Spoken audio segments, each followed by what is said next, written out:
ನಮಸ್ಕಾರ. ನಾನು ದಯಾನಂದ್, ನಮ್ಮ ಬೆಂಗಳೂರಿನ ನಿಮ್ಮ ಪೊಲೀಸ್ ಕಮಿಷನರ್. ಇತ್ತೀಚಿನ ದಿವಸಗಳಲ್ಲಿ ಕೆಲವು ಸೈಬರ್ ವಂಚಕರು ನಿಮ್ಮನ್ನ ಸೈಬರ್ ವಂಚನೆ ಮಾಡಲು ಸೋಷಿಯಲ್ ಮೀಡಿಯಾದ ಬೇರೆ ಬೇರೆ ಖಾತೆಗಳಲ್ಲಿ ನಿಮ್ಮನ್ನ ಸಂಪರ್ಕಿಸಿ ಬೇರೆ ಬೇರೆ ರೀತಿಯಲ್ಲಿ ನಿಮ್ಮನ್ನ ಪುಸಲಾಯಿಸಿ ನಿಮ್ಮ ಕೆಲವೊಂದು ವೈಯಕ್ತಿಕ ಮಾಹಿತಿಗಳನ್ನ ಅಥವಾ ಫೋಟೋಗಳನ್ನ ಕಳುಹಿಸುವಂತೆ ಮಾಡುತ್ತಾರೆ. ಇದಾದ ನಂತರದಲ್ಲಿ ಆ ಫೋಟೋಗಳನ್ನ ಮಾರ್ಕ್ ಮಾಡಿ ಅದನ್ನ ನಿಮ್ಮ ಹತ್ತಿರದ ಸಂಬಂಧಿಕರಿಗೆ ಅಥವಾ ನಿಮ್ಮ ಪರಿಚಯದವರಿಗೆ ಕಳಿಸುವುದಾಗಿ ನಿಮ್ಮನ್ನ ಬೆದರಿಸಿ ನಿಮ್ಮಿಂದ ಹಣವನ್ನ ಕಿತ್ತುಕೊಳ್ಳಲಿಕ್ಕೆ ಪ್ರಯತ್ನ ಮಾಡ್ತಕ್ಕಂಥ ಅನೇಕ ಘಟನೆಗಳು ನಡೀತಾ ಇದ್ದಾವೆ.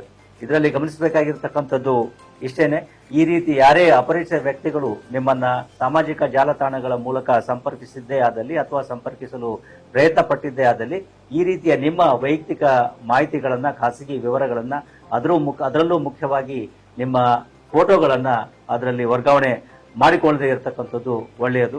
ಒಂದು ವೇಳೆ ಈ ರೀತಿ ಯಾರಾದರೂ ನೀವು ಕಳಿಸಿದ್ದೇ ಆದಲ್ಲಿ ಅಂತಹ ಸಂದರ್ಭದಲ್ಲಿ ಅವರು ಈ ರೀತಿಯ ಬೆದರಿಕೆಯನ್ನು ನಿಮಗೆ ಕೊಟ್ಟಲ್ಲಿ, ಹಣವನ್ನ ಕೇಳಿದಲ್ಲಿ ನೇರವಾಗಿ ನಮ್ಮ ಸೈಬರ್ ಹೆಲ್ಪ್ಲೈನ್ ನಂಬರ್ 1930ಗೆ ಸಂಪರ್ಕಿಸಿ ಎಲ್ಲ ಮಾಹಿತಿಯನ್ನು ನೀಡಿದಲ್ಲಿ ಪೊಲೀಸರು ಅದರ ಮೇಲೆ ಕ್ರಮ ಕೈಗೊಳ್ತಾರೆ. ಅಥವಾ ಹತ್ತಿರದ ಪೊಲೀಸ್ ಠಾಣೆಗೂ ಹೋಗಿ ಧೈರ್ಯವಾಗಿ ನಿಮ್ಮ ಮಾಹಿತಿಯನ್ನ ಮತ್ತು ನಿಮಗೆ ಆಗಿರ್ತಕ್ಕಂಥ ಒಂದು ವಿಷಯವನ್ನ ತಿಳಿಸಿದರೆ ಪೊಲೀಸರು ಇದ್ರ ಬಗ್ಗೆ ಕ್ರಮವನ್ನು ಕೈಗೊಳ್ಳಲಿಕ್ಕೆ ಅನುಕೂಲ ಆಗ್ತದೆ.